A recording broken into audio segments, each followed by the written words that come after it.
Olá, minhas amigas, olá, meus amigos, bem-vindos a mais uma preleção do Centro Espírita Allan Kardec de Campinas. Para dar início à nossa atividade de hoje, eu convido a todos para fazermos juntos uma prece, elevando os nossos pensamentos a Deus, nosso Pai, a Jesus, nosso Mestre e amigo maior, e rogando aos espíritos superiores, aos espíritos amigos, que abençoem esse nosso estudo, nos auxiliando a estar de mente e coração abertos para assimilar os melhores ensinamentos do dia de hoje. Que assim seja. O capítulo que vamos estudar hoje é o capítulo 15 do Evangelho segundo o Espiritismo, Fora da caridade não há salvação, itens de 1 a 5. E nós iniciamos o nosso estudo de hoje com uma pergunta muito simples, mas que dificilmente a gente tem a resposta na ponta da língua. De que precisa o espírito para se salvar? E, na verdade, quando a gente transporta para o nosso dia atual, a pergunta seria o que a gente precisa para ser feliz, porque a salvação é o caminho para a felicidade. Estar salvo é estar feliz.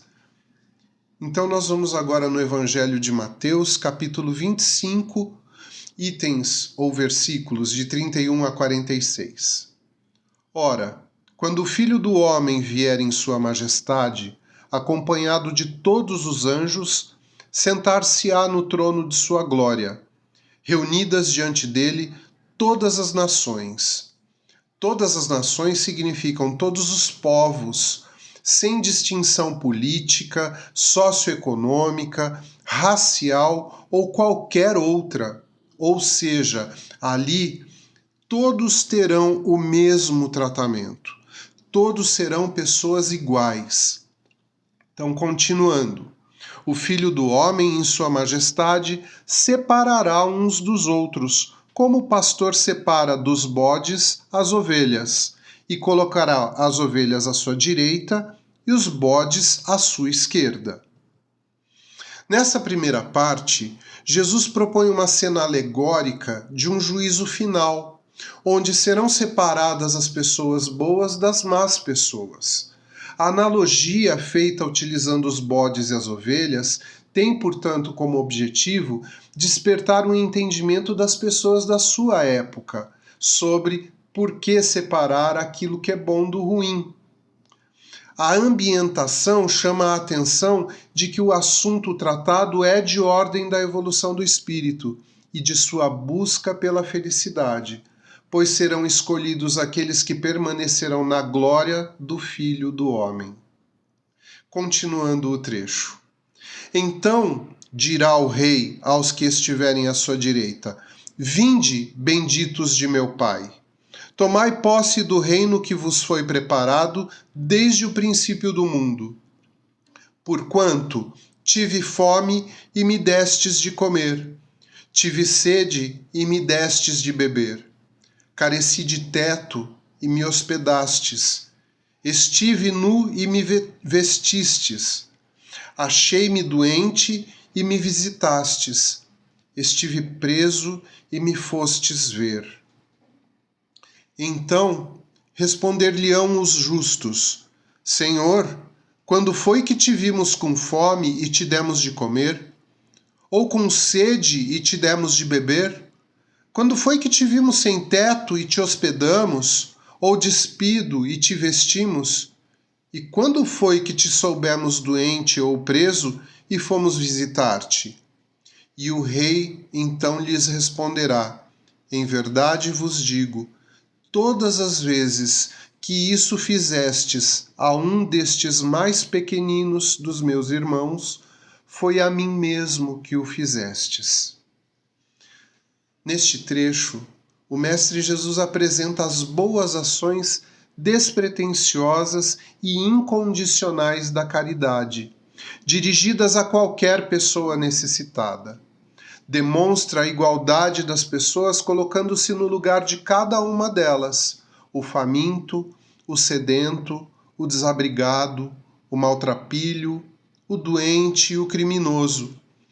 Foi a mim que fizestes o bem dedicado ao mais pequenino dos meus irmãos, teu irmão também, o teu próximo. Continuando o trecho, dirá em seguida aos que estiverem à sua esquerda: afastai-vos de mim, malditos, ide para o fogo eterno, que foi preparado para o diabo e seus anjos. Porquanto tive fome e não me destes de comer, tive sede e não me destes de beber, precisei de teto e não me agasalhastes, estive sem roupa e não me vestistes, estive doente e no cárcere e não me visitastes. Também eles replicarão: Senhor, quando foi que te vimos com fome e não te demos de comer, com sede e não te demos de beber, sem teto ou sem roupa, doente ou preso, e não te assistimos? Ele então lhes responderá: em verdade vos digo, todas as vezes que faltastes com a assistência a um destes mais pequeninos, deixastes de tê-la para comigo mesmo. Nessa terceira parte, ele trata especificamente do contraponto. Ele exemplifica aqueles que pensam que amam o próximo, mas que pelos mais diversos motivos, geralmente pela pressa, pela inaptidão ao amor ou à empatia, e muito, mas muito mesmo pelo preconceito, não ajudam ao próximo em sofrimento. Conclui ainda alertando a diferença de capacidades, chamando aos necessitados de mais pequenos, propõe outra analogia, onde os grandes ou maiores são aqueles que já possuem o entendimento e que têm mais possibilidades de oferecer ajuda aos menores, tal qual o faz um adulto quando ajuda, quando auxilia, ensina, trata de uma criança. Ainda no trecho do Evangelho, a frase de conclusão é a seguinte: e esses irão para o suplício eterno, e os justos virão para a vida eterna. Nessa frase final, ele enfatiza as consequências da ausência ou da presença da caridade para com o próximo. A imagem precisava ser marcante para fixar o entendimento da lição oferecida. Por isso, o uso da expressão suplício eterno. Importante ressaltar ainda que na cena que Jesus propõe, o único aspecto levado em conta para o julgamento é se a caridade foi praticada ou não. Não há qualquer outro aspecto que seja de alguma forma mencionado acerca das nações diante do rei, suas raças, se possuíam bens ou riquezas, se eram a favor ou contra o rei, se professavam esta ou aquela religião, e nem mesmo suas preferências, comportamentos e hábitos particulares. Nada disso estava em questão. Logo, a caridade é apresentada como condição única para a salvação. Na compreensão da doutrina espírita, somos todos espíritos em evolução e por esse motivo sabemos que não existe sofrimento eterno. Temos clareza daquilo que nos espera na vida após a morte, segundo nossos atos.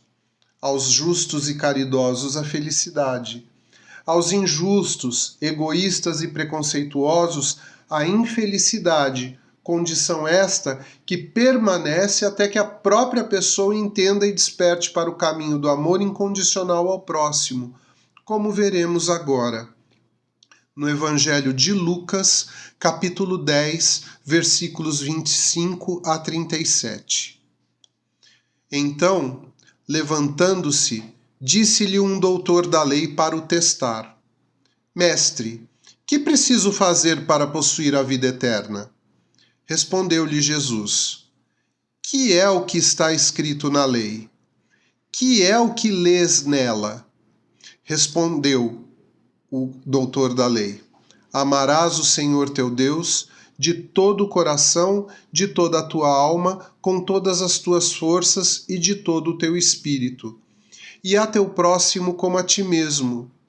Disse-lhe Jesus: Respondeste muito bem, faze isso e viverás. Eu acho importante a gente ter também a clareza nesse momento de que Jesus deixou claro que ele não veio destruir ou reformar nenhuma lei. Tanto que o doutor da lei, com base nas escrituras judaicas mais antigas, responde corretamente: amar a Deus sobre todas as coisas e ao próximo como a si mesmo. Em outras palavras. E Jesus reforça: respondeu certo, muito bem, faça isso e você viverá. Mas o homem, querendo parecer que era justo, diz a Jesus: quem é o meu próximo? Jesus, tomando a palavra, lhe diz: um homem que descia de Jerusalém para Jericó caiu em poder de ladrões que o despojaram, cobriram de ferimentos e se foram, deixando-o semi-morto. Aconteceu em seguida que um sacerdote, vamos lembrar que sacerdote é uma autoridade religiosa representante do sagrado, conhecedor, portanto, das leis de Deus. Então, um sacerdote, descendo pelo mesmo caminho, o viu e passou adiante. Um levita, que também passava pelo mesmo caminho, o levita era a pessoa temente e obediente a Deus. Então, um levita que também veio àquele lugar passando pelo mesmo caminho, tendo-o observado, passou igualmente adiante.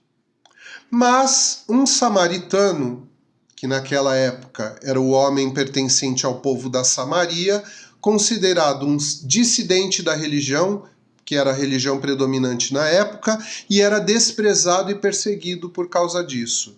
Então eram tidos como homens de má fé, ou homens de má fama. Então um samaritano que viajava, chegando ao lugar onde jazia aquele homem, e tendo-o visto, foi tocado de compaixão. Aproximou-se dele, deitou-lhe óleo e vinho nas feridas, e as pensou. O óleo e a ferida era para limpar e ajudar na cicatrização das feridas, né? O vinho tem álcool, então ajuda a limpar e ajuda a cicatrizar. O pensar as feridas, olha que interessante, né? O ato de pensar o ferimento do outro é vibrar pela melhora, é desejar a melhora, é colocar algo do próprio coração no ato que está realizando. Depois, pondo-o no seu cavalo, levou-o a uma hospedaria e cuidou dele. No dia seguinte, tirou 2 denários, o dinheiro da época, e os deu ao hospedeiro, dizendo: trata muito bem deste homem, e tudo que despenderes, tudo que ele gastar a mais, eu te pagarei quando regressar. E Jesus olha para o doutor da lei e pergunta: qual desses 3 parece ter sido o próximo daquele que caíra em poder dos ladrões? O doutor da lei respondeu: aquele que usou de misericórdia para com ele. E Jesus disse: então vai e faze o mesmo. A pergunta dele era: quem é o meu próximo? E Jesus mostra que o nosso próximo são todas as pessoas, mas que nós temos que saber identificar. Não basta ser um sacerdote, ser uma pessoa temente a Deus, e também não nos diferencia em nada ser uma pessoa considerada pelos outros como uma pessoa de má fé.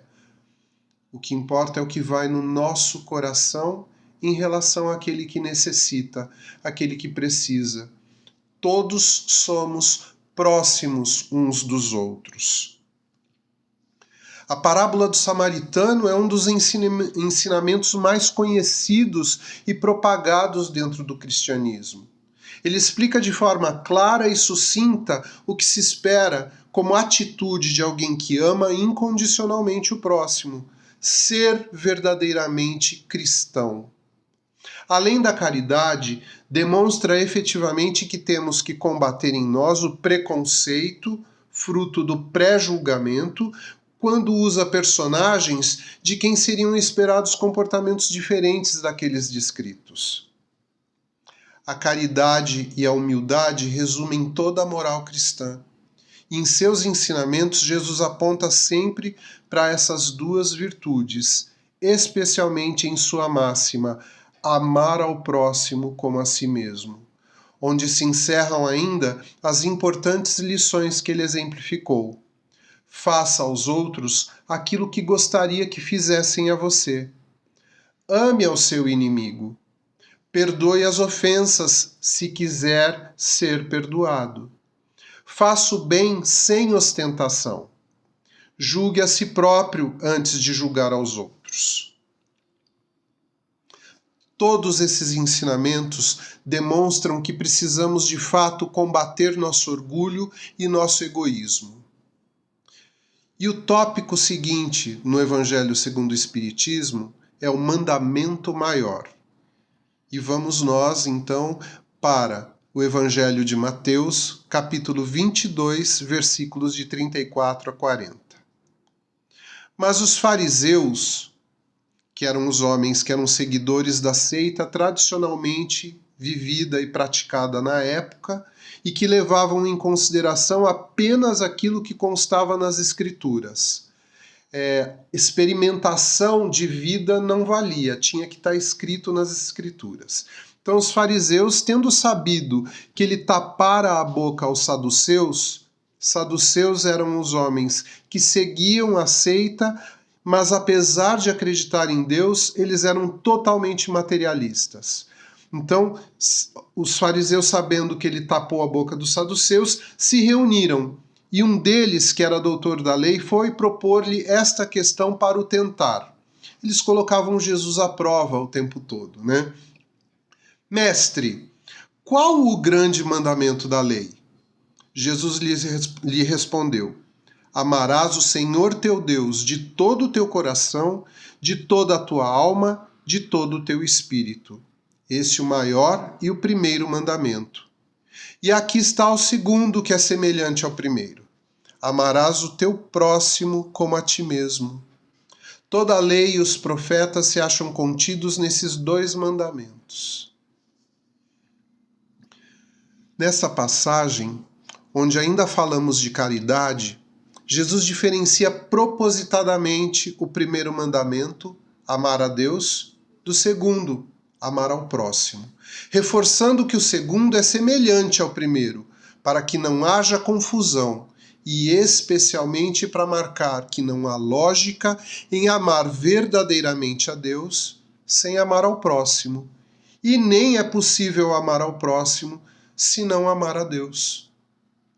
A prática da caridade liga esses dois mandamentos de tal modo que os nossos deveres diante dessas leis ficam resumidos na máxima: fora da caridade não há salvação. Não haverá felicidade plena para a nossa humanidade enquanto uma única pessoa deste nosso mundo, seja aqui no plano físico ou no mundo espiritual, ainda estiver em sofrimento. E a solução está em nós, na nossa reforma íntima, superando nossos sentimentos mesquinhos que nos afastam do próximo.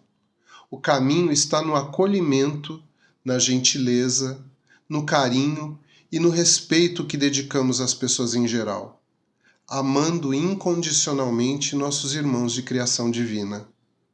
Pessoas que, como nós, acertam e erram, suportam provas e expiações, apresentam preferências e comportamentos distintos, têm ou não mais capacidades e discernimentos. Mas como cada um de nós, são espíritos criados pelo mesmo Pai, têm a mesma possibilidade de entender e corrigir aquilo que precisam para evoluir. Tal e qual todos nós, nosso próximo também necessita de amor e caridade. Lembremos que Jesus distingue ainda a necessidade da humildade para desenvolver o alto amor e o alto perdão. Precisamos de humildade para alto amar e alto perdoar. Precisamos de humildade para a nossa reforma íntima, para executarmos a nossa reforma íntima, para olharmos para dentro de nós mesmos e percebermos tudo aquilo que precisamos melhorar. para então oferecer a verdadeira caridade para o próximo. Vamos lembrar o segundo mandamento? Amar ao próximo como a si mesmo.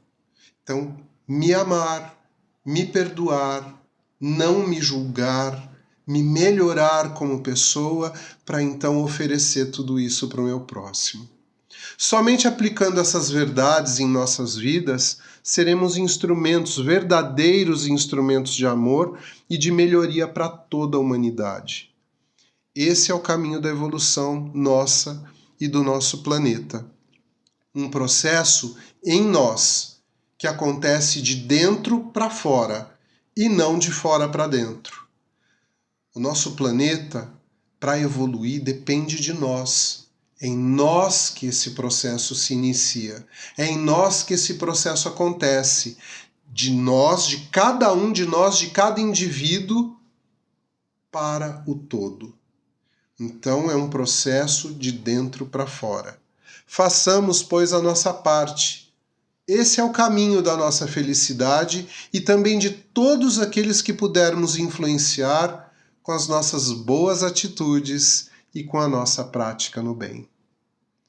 Eu convido agora todas e todos vocês a me acompanharem na nossa vibração de hoje. Elevando então os nossos pensamentos a Deus, nosso Pai, a Jesus, nosso Mestre, aos nossos bons amigos da espiritualidade maior. E vamos neste momento colocar o que temos de melhor, nossos melhores sentimentos, nossos melhores desejos a favor daqueles que necessitam. Vamos vibrar neste momento pelo nosso planeta Terra, envolvendo todo ele numa atmosfera de paz, de harmonia e de fraternidade. Pedimos aos espíritos superiores que possam influenciar os dirigentes mundiais no sentido da paz, que eles possam reconhecer em outras atitudes a possibilidade do consenso, a possibilidade da construção, do desenvolvimento, de uma melhoria de qualidade de vida para todos. Vibramos também pelo nosso Brasil, pedindo inicialmente, neste momento, pelos nossos irmãos e irmãs do Rio Grande do Sul, para que eles tenham força, para que eles tenham ânimo e fé na superação de suas dificuldades. E pedimos também por todos os irmãos e irmãs do nosso território que eventualmente estejam passando por carências materiais, aqueles que necessitam do alimento, da água, aqueles que necessitam, Senhor, de saúde, de educação, de moradia. Envolva e proteja a todos e coloca, Senhor, no caminho de cada irmãozinho em sofrimento, mãos caridosas, corações caridosos. Nos aproximando mais de nós, vibramos pela nossa cidade e, em especial, também pelo nosso próximo em sofrimento.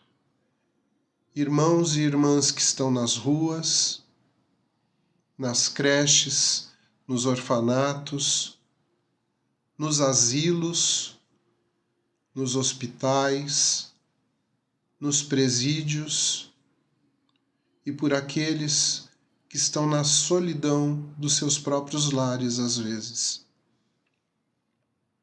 Mestre Jesus, encaminha neste momento espíritos abnegados, bondosos, para auxiliar, para inspirar, para dar forças a cada um dos nossos irmãos que necessitam.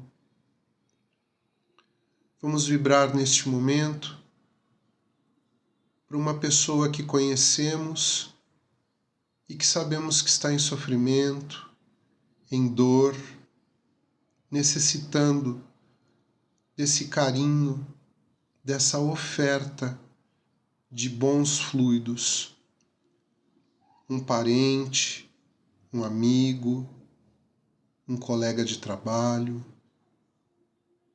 que possa neste momento receber tudo aquilo que desejamos de bom, tudo aquilo que queremos que o auxilie, que a auxilie, que essa pessoa fique bem. Pedimos também, Senhor, pelos nossos familiares, pelas nossas pessoas queridas.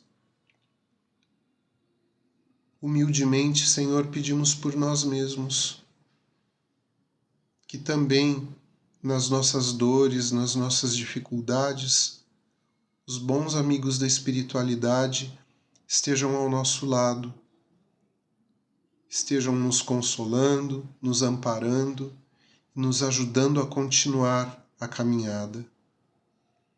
Mestre Jesus, que a sua presença em nosso coração seja contínua.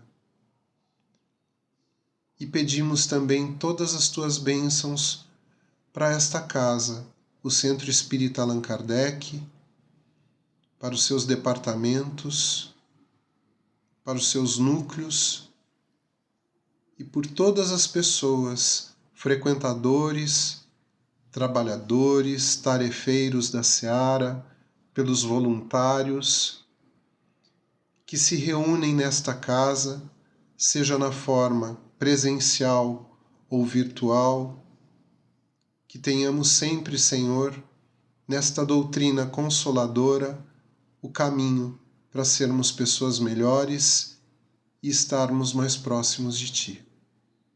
Que assim seja. Muito obrigado pela sua companhia, muito obrigado pela sua presença e até uma próxima.